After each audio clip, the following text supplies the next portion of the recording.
financial experts in Iran are saying that a deteriorating economy there could force Iranian leaders to the table. To Heritage Foundation senior fellow and former Deputy Assistant Secretary of Defense under George Bush 43, Peter Brookes, says Iran will hold out on talks for as long as possible. First of all, Peter, how bad are things in Iran right now because of the sanctions? They're increasingly bad, David. There's no question about it. We're talking about a contraction of about 6% in GDP.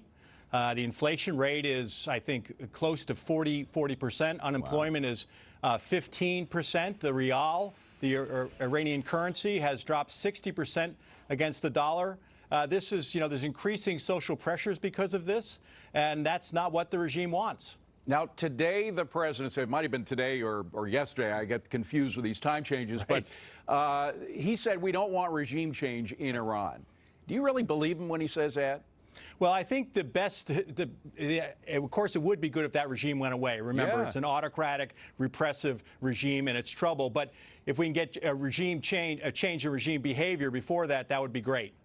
We'd love to see the government, turned over to the Iranian people. We'd love to see free markets and democracy flourish in a place like Iran. It hasn't, obviously, since the revolution in 1979. So we'd like to see significant changes there. The challenges are the ones in the short term: Syria, Yemen, sport of terrorism, potential movement on a nuclear program, things along this line. So you really want to see the changes, the threats to international security change first, and then down the road you can hopefully see a positive government change in Iran. Well, the reason I bring it up is because we had this pretty bad example of an attempt at regime change in Venezuela, where for a lot of reasons Maduro hung on and the opposition was not able to take command of the situation, which was I don't know whether it was our fault or what was going on internally, but because of that, is the State Department a little skittish of dealing with the idea of regime change in places like Iran?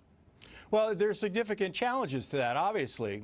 There are, if you have, what responsibilities do you have if there is regime change and you're responsible for it? Yeah. Our real concerns, like I said, are Iranian behavior at the moment, because of all the things that I mentioned. Iran is one of the biggest threats to international security out there, and certainly to our interests in the region. That's why we've done some of the things we've done, such as send an aircraft carrying an amphibious group there, send additional troops, arms sales, sending missile defense batteries to the region. So, I mean, getting regime change is a major step. So getting change in regime behavior would be a good first step. On the other hand, early on in the Obama administration, the people of Iran had enough, or it seemed like a big portion of them. I don't know whether it was a majority or not, but there were street protests. The Obama administration did practically nothing to either encourage them or support them, even a friendly word now and again. It wasn't coming from the Obama administration. I think it would be different from this one, right? Well, look, there has been pressure. There still is pressure, David, because of this maximum pressure campaign. I mean, Iran has lost, $10 billion, at least $10 billion in oil export revenues, and they only export about $24 billion a year in a good year. So there's tremendous social pressure. The people of Iran deserve better. They need to put food on the table.